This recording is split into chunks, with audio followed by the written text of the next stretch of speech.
بسم اللہ الرحمن الرحیم۔ امامت کا تھوڑا سا جو کنسیپٹ ہے نا وہ ذرا دیکھیں کہ امامت شروع کب ہوئی۔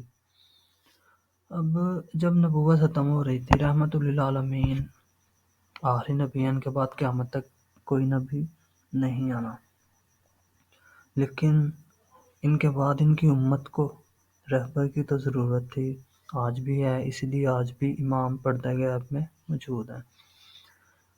اب رحمت للعالمین نے خطبہ حجۃ الوداع دی ہے سورۃ معاہدہ میں۔ یہ رحمت للعالمین کی دنیاوی زندگی کے آخری دنوں میں سورۃ معاہدہ کا نزول ہوا، تو اس میں خطبہ حجۃ الوداع ہے۔ اس کے بعد جب حج کر کے آخری حج کر کے آپ جا رہے ہیں، مقام ہوم پہ پہنچے ہیں، تو اللہ پاک کی طرف سے آیت نازل ہوئی ہے، جس کا مفہوم یہی ہے کہ اللہ پاک فرماتے ہیں کہ اپنے محبوب سے کہتے ہیں کہ دین کو مکمل کرو، یعنی کہ اب دین مکمل کریں۔ اور دین مکمل کیسے ہونا تھا کہ اپنا آگے جو ہے دین کا وارث جو ہے، کیونکہ رحمت للعالمین تو جا رہے ہیں، اللہ کا دین تو باقی ہے امت میں، اور اس دین کو وارث کی تو ضرورت ہے، آج بھی ہے، اس لیے وارث موجود ہے پردہ غیب میں۔ تو رحمت للعالمین پھر غدیر ہم پہ واقعہ سب کو پتہ ہے، مولا علی علیہ السلام کو اپنا وارث من کنتم مولا فہذا علی مولا، یعنی کہ اپنا وارث منتخب کیا ہے، دین کا وارث منتخب کیا ہے۔ چلیں، یہ تو ایک علمی بات تھی۔ اب ہر بندہ جو ہے وہ علم نہیں رکھتا، لیکن عقل و شعور ہر بندہ رکھتا ہے۔ اب رحمت للعالمین کے بعد مولا علی علیہ السلام جیسے کوئی تھے جن کے سپرد اللہ پاک اپنے دین کو کر دیتے، یعنی کہ معذرت کے ساتھ کہ اللہ پاک ان کو اپنے دین کا وارث بناتے کہ جو جنگ احد میں شیطان کی آواز سن کے کہ رحمت للعالمین شہید ہو گئے ہیں، تو وہ دین چھوڑ کر بھاگ گئے تھے، کیونکہ رحمت للعالمین نے تو جانا ہی جانا ہے ایک دن، اس دنیا سے رحلت کرنی ہے، لیکن اس کا یہ مطلب نہیں کہ ان کے بعد دین کو ہی چھوڑ دیں، کہ اللہ پاک ان کے حوالے اپنے دین کو کرتے۔ مولا علی علیہ السلام جیسا تھا کوئی بہادر، پاکیزہ آیت تطہیر ہے ان کی شان میں، اہل بیت کی شان میں، ظہور ہوئے خانہ کعبہ اللہ کے گھر میں، جو شانیں ان کو عطا ہوئی ہیں نا، اللہ پاک نے اور کسی کو نہیں دی۔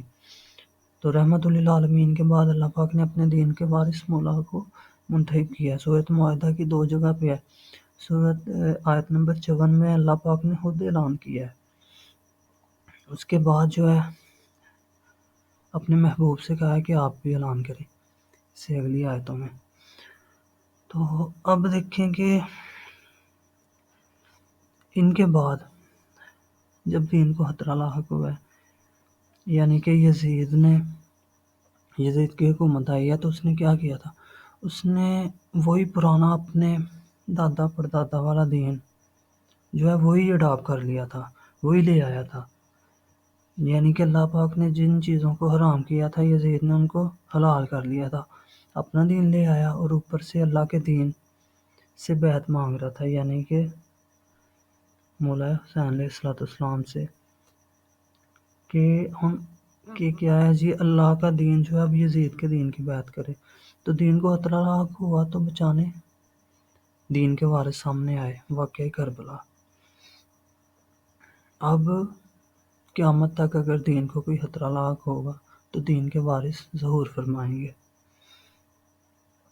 ہم دیکھیں کہ جانا ہر ایک نے اپنی قبر پہ ہے، کوئی کسی کا بوجھ اٹھانے والا نہیں ہے، تو عقل و شعور اللہ نے ہر بندے کو دیا ہوا ہے، اور در حقیقت اللہ رب العزت نے اولاد محمد صلی اللہ علیہ وآلہ وسلم دیکھیں کہ ان کو صرف اپنے دین کا وارث ہی نہیں بنایا، آخرت کے وارث بھی یہی ہیں۔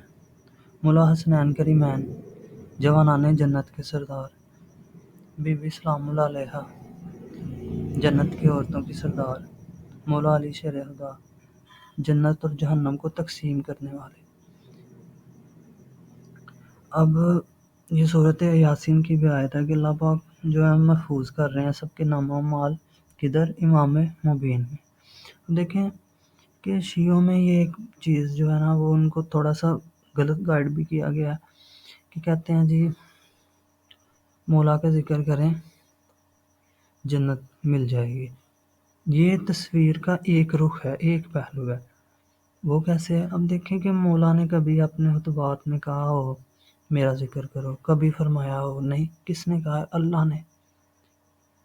ٹھیک ہے، اللہ نے اور اللہ کے محبوب نے. اللہ نے حکم دیا ہے میرے محبوب اور ان کی اولاد کا ذکر کریں.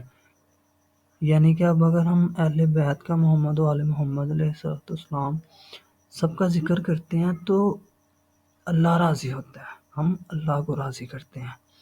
اور اگر محمد و آل محمد صلی اللہ علیہ وآلہ وسلم اگر انہیں راضی کرنا ہے تو پھر اللہ کا ذکر کیا جائے، کیونکہ اللہ رب العزت کے پاس جائیں گے نا تو وہ ادھر بھیجیں گے اہل بیت کے در پہ. ادھر آئیں گے تو یہ پھر انسان کو اس قابل بنائیں گے کہ وہ اللہ تک پہنچ سکے. جزاک اللہ ہے.